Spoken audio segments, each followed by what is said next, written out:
Muy buenas noches, profesor.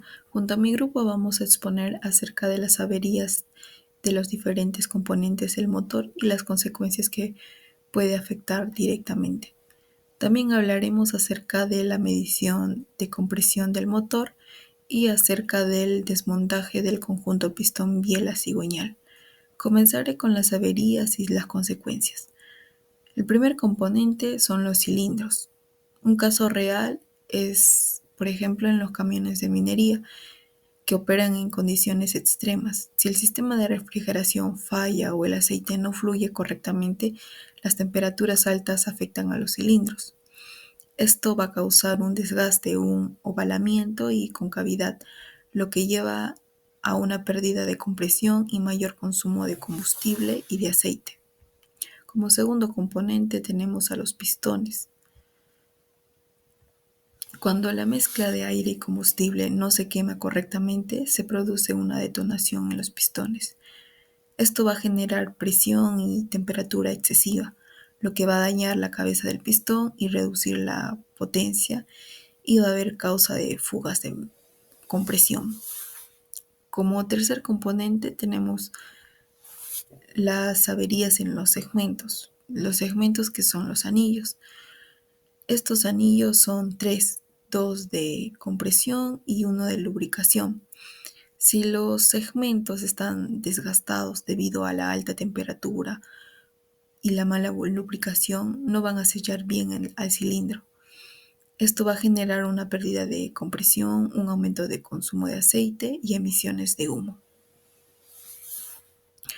En conclusión, las averías en los cilindros, en los pistones y los segmentos afectan al rendimiento del motor. Mantener un buen sistema de refrigeración, lubricación y realizar mantenimiento preventivo es esencial para evitar estos tipos de problemas. Averías y consecuencias, ¿no? En los cojinetes las causas serían por falta de lubricación, cargas elevadas o repetitivas, entrada de agua o polvo, montaje o alineación deficiente, exceso de fricción. La avería que pueden presentar serían desgaste excesivo, fatiga del material, corrosión o contaminación, desalineación, sobrecalentamiento. Las consecuencias que tiende a ocurrir sería un aumento de fricción, calor, picaduras, grietas y rotura, vibración, ruido, rotura de eje, pérdida de dureza y deformación. En las bielas, la causa sería por falta de lubricación, sobrecarga o explosión anómala, fatiga de material, esfuerzos repetitivos, sobrecalentamiento y montaje incorrecto. La avería o los daños que se pueden encontrar sería desgaste en el pie o cabeza de biela, deformación o doblado, grietas o fractura, alabeo, pérdidas de resistencia y desalineación. Las consecuencias sería golpeteo, pérdida de eficiencia, daño en cojinetes, pérdida de compresión, caída del motor. También tendríamos lo que es la rotura de la biela, daños graves en pistón y cigüeñal, gripado, rotura del motor, vibraciones, desgaste irregular. En el cigüeñal las causas son por falta de lubricación, sobrecarga o golpes de biela, esfuerzos repetitivos, desalineación del bloque y pérdida de contrapesos. La avería o los daños que puede presentar sería desgaste de muñones, grieta o rotura, fatiga de material, deformación y desequilibrio. Las consecuencias sería pérdida de presión de aceite, ruido gripado, parada total del motor, daños graves como fisura, pérdida de resistencia, puede presentar vibraciones, desgaste irregular y vibración excesiva, riesgo a rotura. Medición de compresión en un motor. Para realizar la medición de compresión se necesita hacer 7 pasos, para la cual yo les voy a aplicar 3 pasos. La primera es preparación inicial. Debemos llevar el motor a una temperatura normal de operación, o sea, que prender el motor y dejar que caliente como de 5 a 10 minutos para que se llegue a una temperatura adecuada. Apagar el motor, colocar los seguros, bloques etiquetado para evitar accidentes en la hora de hacer la medición. En dos, desactivar el sistema de combustible. Desconectar la alimentación del combustible para evitar que el motor arranque y así ocasionar algún accidente que nos puede dañar a nosotros o a nuestros compañeros. En algunos modelos electrónicos, el desactivado es mediante el ESM por la función de desactivación, que sea más electrónico en este caso. El tercer paso es retirar inyectores, extraer los inyectores de los cilindros, limpiar la área para evitar ingresos de suciedad y en ciertos motores de bujías de precalentamiento también se puede medir por allí, pero Caterpillar recomienda hacerlo por el puerto de inyectores. Paso 4. Instalar el adaptador de conversión Caterpillar. Bueno, primero se debe enroscar el adaptador en el lugar del inyector, luego se conecta el manómetro de compresión diésel y según Caterpillar debe ser de 0 a 600 psi o tal vez más, ya que los motores diésel, como bien sabemos, trabajan a muy alta presión. Paso 5. Hacer girar el motor. Con el acelerador totalmente presionado se debe accionar el motor de arranque y se lo debe hacer girar entre 5 y 7 revoluciones por cada cilindro. Durante este proceso debemos de observar cuál es la presión máxima que registra el manómetro. Paso 6. Registrar y comparar resultados. Se anotan los valores de compresión de cada cilindro y el motor debe estar entre 350 y 600 psi dependiendo del modelo. Además de la diferencia entre un cilindro y otro no debe ser mayor del 10 a 15%. 15%. Paso 7. Interpretación de fallas. Baja compresión en todos los cilindros. Esto nos puede indicar que hay desgaste entre los anillos, cilindros o un problema de sincronización. Baja compresión en un solo cilindro suele deberse a fugas de válvulas, anillos gastados o camisa rayada. Y diferencias grandes entre cilindros generalmente apunta a una empaquetadura de la culata dañada. Registro y análisis de conversión por cilindro. Bueno, cada cilindro del motor debe tener una presión dentro del rango de 350 a 600 psi para que funcione bien. Como podemos observar en la tabla, tenemos cuatro cilindros, el primero de 380 psi, el segundo de 280 psi, el tercero de 385 psi y el cuarto de 390 psi.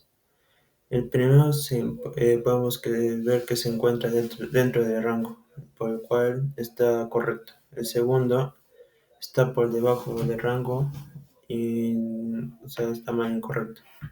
El tercero dentro del rango y el cuarto también. El cilindro 2 presenta un problema ya que no alcanzó la presión mínima necesaria. Esto nos puede indicar que bien tiene desgaste o una fuga interna, que puede deberse a anillos, válvulas o una junta de culata dañada.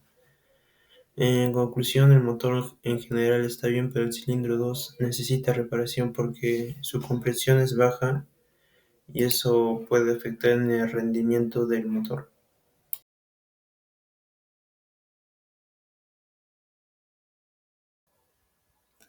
Antes de comenzar con el desmontaje del conjunto pistón y biela, hay algunos pasos previos que tenemos que seguir.